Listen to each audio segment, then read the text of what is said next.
Hola, ¿qué tal? Bienvenidos una vez más a nuestros videos de farmacología molecular.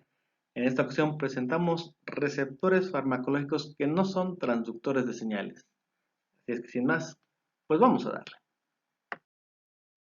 Dentro de los receptores farmacológicos que no son transductores de señales, podemos destacar a las proteínas transportadoras. Estas proteínas van a permitir el paso de sustancias que normalmente no permearían la membrana celular por sus características fisicoquímicas mediante difusión simple. Y también tenemos a los ácidos nucleicos, que van a ser estructuras responsables de la transmisión y traducción de la información genética.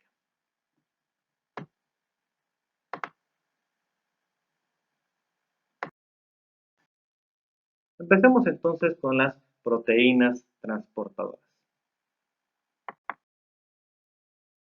Las proteínas transportadoras se van a encargar de permitir el paso de sustancias a través de las membranas celulares, ya sea importándolas, es decir, pasarlas de afuera hacia el interior celular, o bien exportándolas, es decir, echándolas hacia afuera de la célula. Estas sustancias, por sus características físico-químicas, por ejemplo, ser altamente polares o estar ionizadas, por ejemplo, normalmente no podrían atravesarlas por difusión simple. Ejemplos de esto tenemos a carbohidratos como la glucosa o a ciertos aniones orgánicos, también algunos cationes orgánicos. Estas proteínas transportadoras van a ser importantes como blancos farmacológicos, pero también para entender conceptos como la resistencia a fármacos y algunas cuestiones farmacocinéticas. Se pueden clasificar en dos tipos: aquellas que dependen de la hidrólisis de fosfatos para iniciar el transporte activo, y como ejemplos tenemos a las ATP Binding Cassette o proteínas ABC y a las bombas dependientes de ATPasa. Y también podemos clasificarlas en aquellas que son Solute Carriers o SLC, que son proteínas que permiten el paso de sustratos mediante mecanismos de simporte o antiporte. Y como ejemplos de ellas tenemos a las proteínas GLUT, a las proteínas recapturadoras de neurotransmisores y a los transportadores de cationes orgánicos y a los transportadores de aniones orgánicos. Por su arquitectura son proteínas relativamente complejas, con varias regiones transmembranales. Por ejemplo, las proteínas ABC tienen 12 regiones transmembranales, como lo podemos ver aquí en esta parte que tenemos las alfa hélices que van a estar embebidas en la membrana, una pequeña porción extracelular y una parte intracelular. Estas 12 regiones transmembranales hacen que estos receptores se conozcan como proteínas 12TM, y tenemos 4 dominios importantes. Los dos dominios transmembranales que van a ser importantes para permitir la apertura de esta proteína transportadora e iniciar la entrada o salida de sustratos, y dos dominios de unión de nucleótido, para el caso particular de las que dependen de transporte activo por hidrólisis de fosfatos. Normalmente esta región está ubicada en esta parte. Aquí en esta diapositiva tenemos la imagen de cómo se ven estas estructuras de las proteínas transportadoras. Tenemos del lado izquierdo tenemos una proteína de ATP Binding Cassette o ABC, y del lado derecho tenemos a una proteína de tipo GLUT o una transportadora de glucosa. Entonces aquí tenemos en la primera imagen, vamos a poner la animación, vemos que tenemos las 12 regiones transmembranales altamente lipofílicas, como lo hemos visto para todas las proteínas que hemos revisado, y las alfa hélices.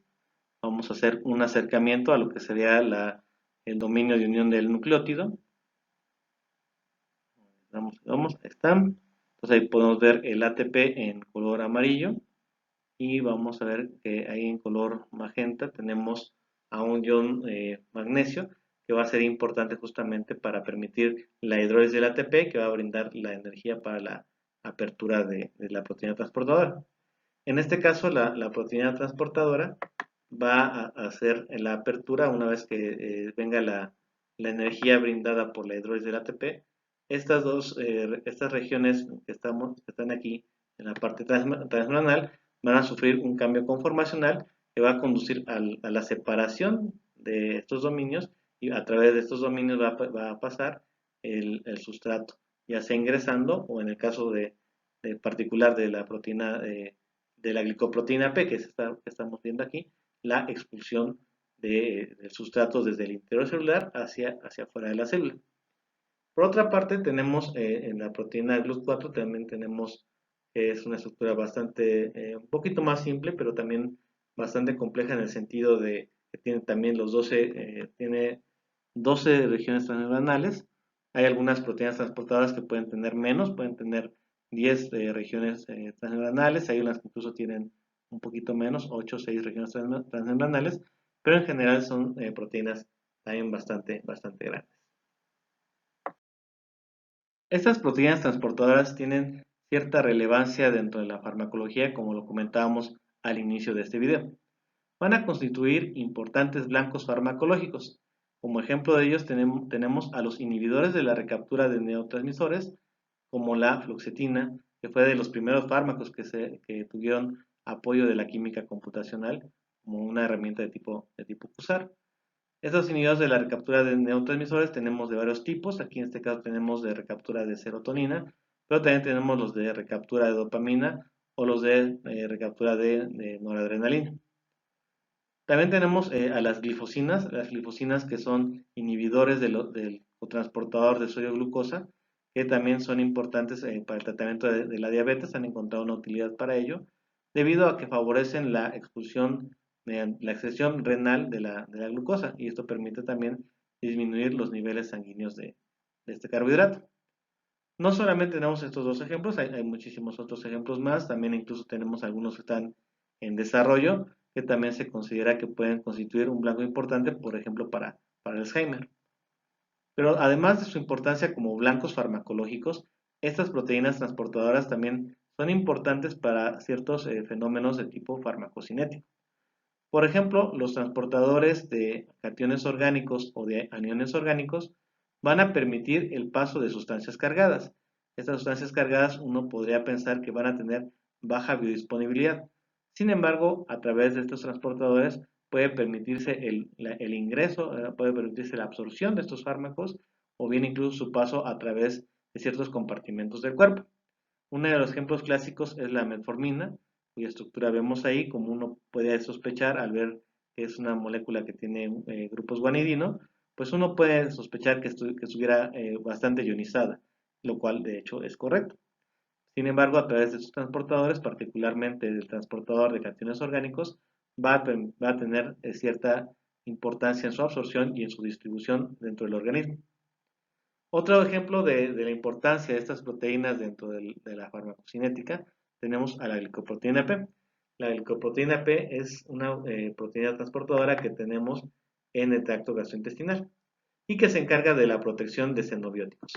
Cuando estos xenobióticos atraviesan la membrana del enterocito, esta glicoproteína P es capaz de capturarlos y expulsarlos nuevamente hacia la luz intestinal. De esta manera se establece un reflujo de fármacos. La consecuencia de este reflujo de fármacos es que hay una disminución en la biodisponibilidad oral de un fármaco, por lo cual es un aspecto importante a considerar. Un mecanismo similar al de la glicoproteína P lo vemos con las proteínas de multifármaco resistencia o MDR, multidrug resistance. Estas proteínas van a ser importantes para explicar la resistencia a fármacos, debido a que si nosotros administramos un fármaco que pretendamos dar y que tenga efecto sobre el interior celular, pues justamente esta proteína de multifármaco resistencia podría atrapar al fármaco y expulsarlo, estableciendo otra vez reflujo de fármacos, impidiendo entonces la acción del fármaco sobre la célula o sobre la bacteria. Esto permite entender por qué tenemos resistencia que no depende necesariamente del mecanismo específico de acción de un fármaco, sino que simplemente que es un sustrato de proteína de multifármaco resistencia y que se presenta tanto en antimicrobianos como en antitumorales. Finalmente, sobre los ácidos nucleicos pues también constituyen un blanco farmacológico muy importante. De hecho, fueron de los primeros blancos farmacológicos que pudimos apreciar, ya que el paradigma central fue que la alteración de la información genética se traduce en cambios celulares y estos cambios celulares a su vez se van a reflejar en una respuesta farmacológica. Así tenemos que se desarrollaron primero moléculas pequeñas, moléculas de origen sintético, que se van a unir al DNA causando alteraciones en su estructura y por ende generalmente tienen utilidad como quimioterápicos. Pero además, con el tiempo fueron surgiendo algunas herramientas dentro de la biotecnología que permitieron otro tipo de paradigmas, donde la alteración de la información genética podría conducirse al silenciamiento de un gen, como por ejemplo en el caso de los oligonucleótidos antisentido, que justamente buscan este objetivo, silenciar la expresión de un gen, evitando de esta manera la síntesis de alguna proteína que estuviera siendo causante de alguna patología. Y a recientes fechas, la terapia génica, la inserción o deleción de genes de porciones específicas dentro del genoma, también promete ser una gran herramienta terapéutica, como lo hemos visto ahora con CRISPR, que de hecho ha ganado el premio Nobel apenas el año pasado. En este curso nos vamos a enfocar en los fármacos que se denominan fármacos tipo moléculas pequeñas. Esta división se deriva en contraparte a los fármacos de origen biotecnológico que tienen un mayor peso molecular. Generalmente las moléculas de tipo moléculas pequeñas se considera que tienen un peso molecular menor a los 500 daltons. Entre los fármacos de tipo moléculas pequeñas que se enfocan hacia los ácidos nucleicos, los vamos a clasificar dependiendo del tipo de interacción que tienen con el DNA, en moléculas que establecen enlaces covalentes y moléculas que establecen enlaces no covalentes. Aquellas que forman enlaces covalentes se van a unir al DNA mediante una reacción de tipo SN2 o de adición hacia sitios nucleofílicos del DNA, como podría ser los nitrógenos de la guanidina. Y por otra parte tenemos a los enlaces no covalentes, donde tenemos que se pueden unir al surco menor, formándose puentes de hidrógeno a través de esta sección del DNA. Este tipo de moléculas que se unen al surco menor, no hay ninguna que tenga de momento utilidad en la clínica. Y tenemos también agentes intercalantes, que se van a unir al DNA a través de interacciones de tipo pp entre los pares de bases del DNA, como lo vemos aquí en la imagen. Tenemos aquí dos pares de bases de DNA y tenemos aquí una molécula intercalante. Estas moléculas intercalantes generalmente son moléculas policíclicas, aromáticas, que justamente les permite establecer estos enlaces, estas interacciones de tipo pp con los pares de bases de DNA. Como ejemplos de los fármacos que se unen al DNA a través de estos mecanismos, tenemos al clorambucilo y en general a las mostazas nitrogenadas. Estas moléculas van a poseer esta estructura de una amina terciaria que posee a dos átomos de carbono, un grupo saliente, en este caso un átomo de cloro. El ataque intramolecular va a producir esta especie altamente electrofílica que va a poder sufrir el ataque nucleofílico de una molécula de guanina.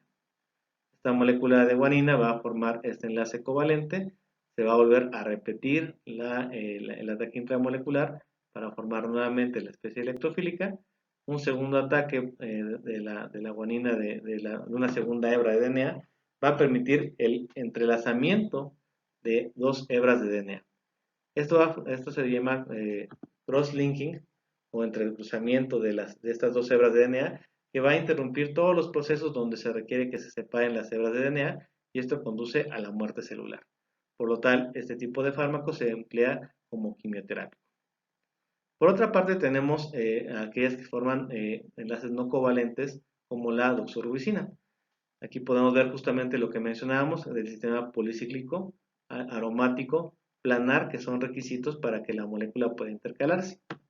En el caso particular de la doxorubicina y de muchos agentes intercalantes, de hecho, se va a intercalar en pares de adenina-timina, formando complejos ternarios que van a ser genotóxicos. Esta genotoxicidad se va a dar a consecuencia de la ruptura de la hebra de DNA por acción de la topoisomerasa 2. La topoisomerasa 2 justamente para reparar la alta tensión que se produce durante el superenrollamiento del DNA, corta las hebras de DNA. Normalmente este momento donde las hebras de DNA están rotas, es un momento transitorio, rápidamente se puede volver a unir las hebras de DNA. Sin embargo, cuando tenemos un agente intercalante, en este caso tenemos a la amsafrina, que es un derivado de acridina, se estabiliza ese momento en el que el DNA está roto y esto puede dar lugar a fenómenos de mutagénesis que conducen a la muerte celular también. Entonces vamos a Vamos a ver un poquito más de cerca la imagen. Aquí rotamos el complejo y podemos ver en color gris a la topoisomerasa y tenemos a las hebras de DNA en color azul y rojo y al agente intercalante en color amarillo. Podemos ver cómo ahí se ha establecido el complejo pipi entre el agente intercalante y el DNA. Y vamos a rotar aquí un poquito. Ahí está. Y podemos ver aquí justamente cómo el DNA está roto, ¿no? Aquí podemos ver cómo se ha roto la continuidad del DNA. Y este momento normalmente cuando no está el agente intercalante, la topoisomerasa misma lo vuelve a unir. Sin embargo, cuando está el agente intercalante, es más complicado que la topoisomerasa pueda hacer la reunión, nuevamente que se vuelva a unir la hebra de DNA. Entonces se genera este complejo potencialmente genotóxico que da origen a mutaciones y que pueden conducir a la apoptosis celular. Pues bien, con este pequeño video concluimos nuestra revisión de los receptores farmacológicos. Hemos hecho una revisión muy general de cómo son los blancos farmacológicos. Revisamos ampliamente la inhibición enzimática y hemos revisado los distintos tipos de receptores. Lo hemos visto de manera muy general. Ya para verlo de manera más puntual se necesitaría revisar específicamente la vía metabólica en la que participa la enzima que estemos estudiando o la vía de señalización del receptor que estemos también analizando para poder dar un poco más de detalles.